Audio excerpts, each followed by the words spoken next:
السلام علیکم ګرانو زده کوونکو، څنګه یاستئ؟ په دې هیله چې تاسو ټول روغ او جوړ اوسئ. ګرانو زده کوونکو، نو راځو خپله نوې موضوع پیلوو. خو بیا هم مخکې د دې نه چې نوې موضوع ته راشو، یو ځل د تېر درس یادونه کوو چې زموږ د تېر درس موضوع وه د خط ډولونه. تاسو د خط ډولونه ولوسته ګرانو زده کوونکو چې خط په څو ډوله دی. مستقیم خط دی، منکسر خط دی او منحني خط دی، چې د هغې جملې نه تاسو مستقیم او منکسر خطونه ولوسته.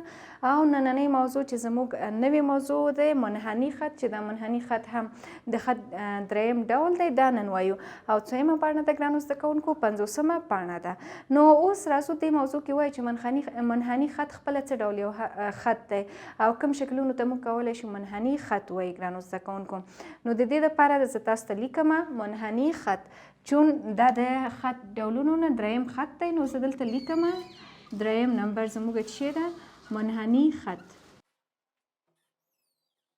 نو اوس وایو ګرانو زده کوونکو چې منحني خط هغه خط دی ګرانو زده کوونکو، هغه خط ته وایي چې نه مستقیم وي او نه منکسر. نو وایي چې منحني خط څه ډول خط دی؟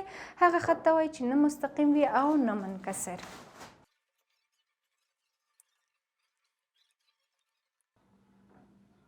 ښه ګرانو زده کوونکو، موږ او تاسو د منحني په تعریف کې وایي چې منحني خط هغه خط ته وایي چې نه مستقیم وي او هم نه منکسر وي. نو دې ډول خطونو ته موږ څه ډول خط وایو؟ منحني خط. اوس د منحني خط دپاره مثال موږ او تاسو څه ډول مثال ورکولی شو؟ موږ او تاسو د دې دپاره یو نوې میاشت مثال ورکولی شو. موږ او تاسو خو طبعا میاشت لیدلې ده، یعنې سپوږمۍ چې کله هغه نوې وي نو هغه کوم شکل چې منځته راځي هغې ته منحني خط وایي. او همدارنګه د سترګو وریځې، دا د سترګو وریځې ته تاسو وینئ چې دې ډول ته موږ څه ډول خط وایو؟ د منحني خط وایو. نو که چېرته زه تاسو ته د منحني خط یو مثال زه تاسو ته رسم کړم، یعنې که چېرته دا د نوې ورځ په نظر کې، البته نوې میاشت په نظر کې ونیسو، دا خپله د څه شي یو مثال ده؟ د منحني خط یو مثال ده چې موږ او تاسو دې ته منحني خط وایو.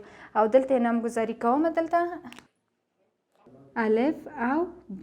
ښه، بل شکل یې تاسو ته رسمومه چې دا هم خپله چې ده ګرانو زده کوونکو یو منحني خط نمونه ده. په همدې ترتیب سره کولی شو د یو بل منحني خط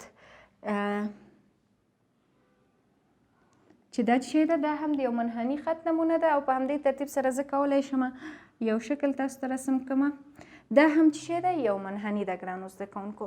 خو اوس موږ او تاسو خو دا ولیدل، دا شکلونه مختلف شکلونه دي. موږ او تاسو دې ته چې وایي منحني خط وایي، چې دلته تاسو وینئ د خطونو کې هیڅ یو خط نه مستقیم دی او نه هم منکسر دی. البته دا تاسو وینئ دا داسې یو خط نه دی چې منکسر خط وي او تاسو فرض کړئ چې دلته دا نقطه مشترکه، دلته مشترکې نقطې نشته. نو دې ډول خط ته یا همدارنګه دې خطونو ته دې ټول ته چې وایي منحني خطونه وایي. خو دې درې خطونو ته موږ او تاسو چې وایي خلاص منحني وایي. څه ډول منحني ورته وایو؟ خلاص منحني وایي. زه دلته تاسو ته لیکمه خلاص منحني. په همدې ترتیب سره دا هم چې ده خلاص منحني ده. او دا هم څه ډول منحني ده ګرانو زده کوونکو؟ یو خلاصه منحني ده چې دلته لیکم خلاص منحني. اوس راځو، چون دا مې هم تاسو ته وویل چې دا یو منحني ده، خو دا څه ډول منحني ده؟ یو تړلې منحني ده چې زه دلته تاسو ته لیکم تړلې منحني. ښه ګرانو زده کوونکو، دا چې و د منحني مثالونه او د منحني شکلونه و. همدارنګه که چېرته زه یو بل مثال هم تاسو ته رسم کړم. ښه ګرانو زده کوونکو، دا هم څنګه چې تاسو وینئ دا یو منحني ده. خو څه ډول منحني ده؟ یو خلاصه منحني ده.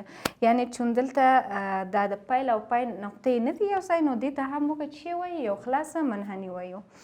او همدارنګه موږ او تاسو منحني په څو تورو باندې ښیو ګرانو زده کوونکو؟